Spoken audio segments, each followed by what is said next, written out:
We're doing all incarceration bands on Saturday night. That festival, of course, starts tomorrow out at the Ohio State Reformatory out in Mansfield, one of the premier metal festivals in the entire country. So Friday, Saturday, Sunday, a ton of stages. It's a blast. And we're playing all incarceration bands on Saturday night.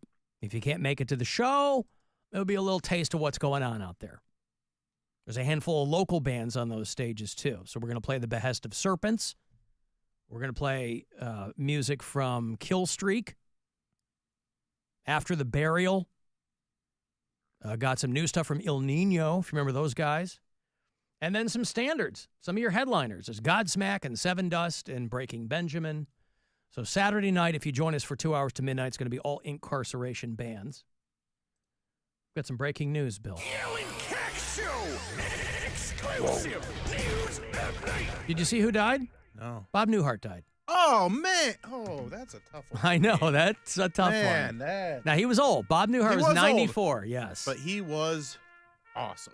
Bob Newhart was fantastic. Oh, he's the elf. Yeah. Yes. Elf. Yeah, he was Papa Elf. He, I mean, that was one of my parents' favorite shows when I was a kid. Newhart. I'd watch Newhart. And Dang, he's real old. Yeah. Man. Oh, yes. I grew up listening to his albums.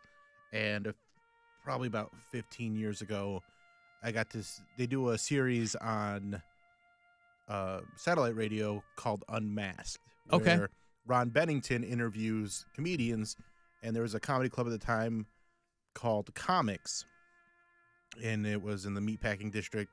It's when I lived in New York for that brief time, and I got to go to that interview. It was like with a live audience, and see Bob Newhart get interviewed, and it was like a 90-minute interview, and it was just fantastic. He's telling all these great stories, and he's just so incredibly funny without having to be.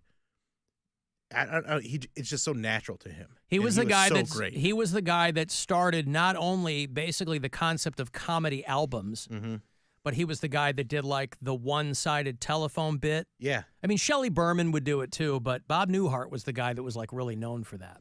And the fact that he had 2 albums that were the best-selling albums, and he won Album of the Year and Best New Artist, he won 2 Emmys with 2 different albums in like the same year. It's just really incredible what he was able to accomplish as a comedian, and just being so, dry and funny. Oh, this is a bummer. My only connection to Bob Newhart is I was friends. Wait, you ready for this? I was friends with his sister.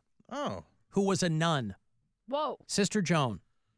Sister And because Joan and me. they were from Oak Park, which is the first, if you're going due west from downtown Chicago, it's the first suburb. You take the Green Line train to the very end, and it's Oak Park, Illinois.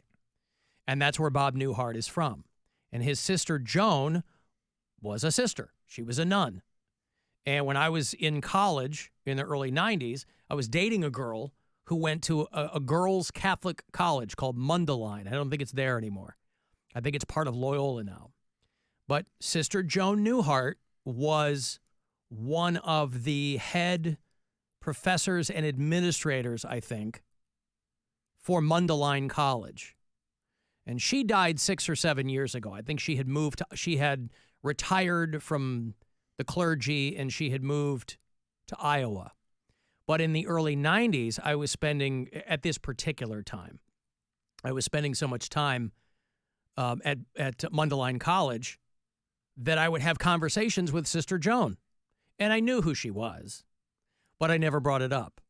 But the one time, the morning show I was working on when I was just getting started, we had Bob Newhart on. And I talked to him briefly after the show, and my only in with him, I didn't want to go fanboy on him then, my only in was I told him that I was friendly with his sister Joan. And we had a very nice conversation. He couldn't have been sweeter. And Bob Newhart's a guy that talking to him, it would have, some people, they can be really low key, but you can tell they're really funny. Mm-hmm.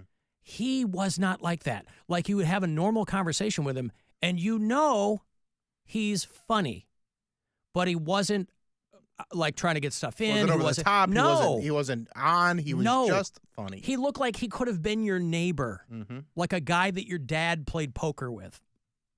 Very unassuming. Very unassuming. Bob Newhart, 94 years old, had a good life. He was an accountant. It came naturally. He was an accountant before he got into comedy. But once that, I think it was it was called The Button-Down Mind of Bob Newhart. Yeah. 1960, like nobody was making comedy records. I mean, there were like black comedians on what they called the Chitlin circuit in the South that were making like they called them party records. Albums, yeah.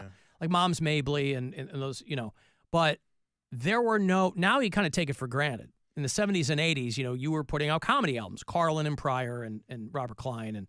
But Bob Newhart was like the guy. And overnight, that album exploded. And it's not like he had that album and like rehearsed it for years. I think it was like the second or third time he performed that set, he did like an audio recording and put that album out. Yeah. Yeah. But he, as much television as he didn't win an Emmy until about a decade ago. He was he guest starred on The Big Bang Theory, which was not a show that I watched. But when my older kids were younger, it was a show that was on all the time. So like when I would go visit them and we'd be staying in a hotel or something like that, Big Bang Theory was always on, and I would watch it because they thought it was funny. But Bob Newhart got an Emmy for guest starring on The Big Bang Theory. But other than that, I don't think he ever won anything for the shows he was on. So in the 70s, it was the Bob Newhart Show. If you're a Gen X or even a boomer, you remember that. And then they rebooted in the 80s. He had a show just called Newhart. Where he opened a bed and breakfast. And that's the one I remember. It's known for having the greatest series finale of all time, where he wakes up in the morning and he's next to his wife from the original Bob Newhart show. And just a great, awesome, hilarious way to end the show. He's with his original wife. He's in their apartment in Chicago, meaning that the whole series had been a dream. Dream, yeah. Oh, so good. My brother Daryl, my other brother Daryl. Yeah. So, I wonder if that's streaming anywhere. The Newhart Show, probably. Yeah. Grew up a Cubs fan, and, he's in the Television Arts and Sciences Hall of Fame. He got into that a long time ago. But, yeah, he's 94 years old. He wasn't even a guy, when people talk about their celebrity death pool, he wasn't even on my brain thinking about Bob Newhart.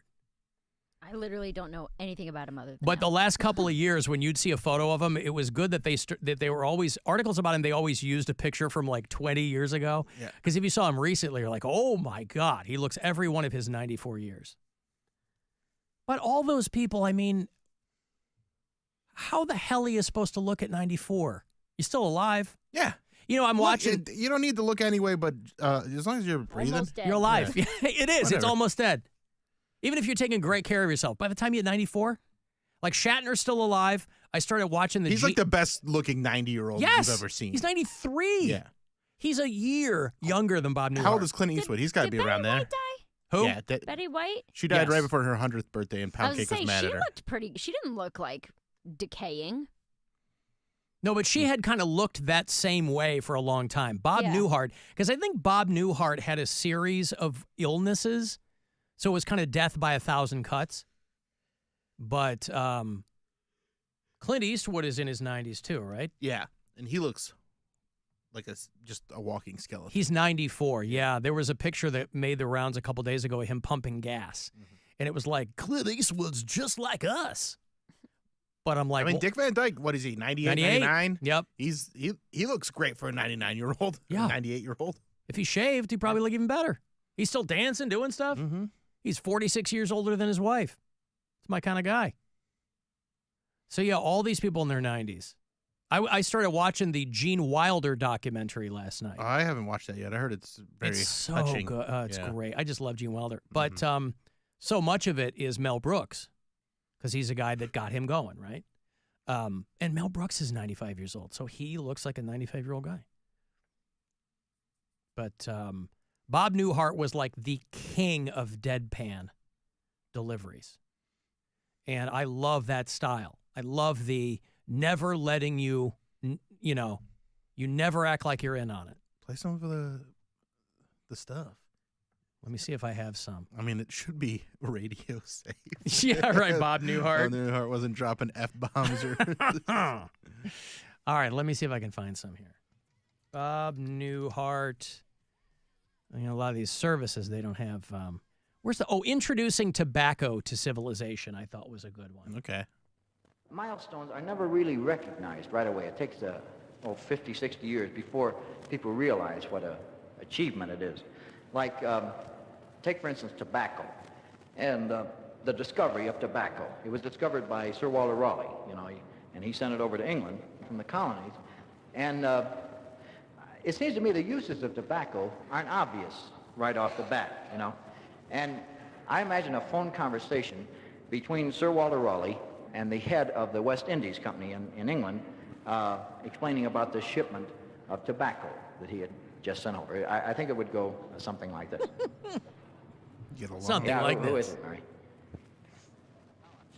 Sir Walter Raleigh from the colonies. Oh, yeah, put him on, will you? Harry? Yeah, you want to pick up the extension? It's Nutty Wall again.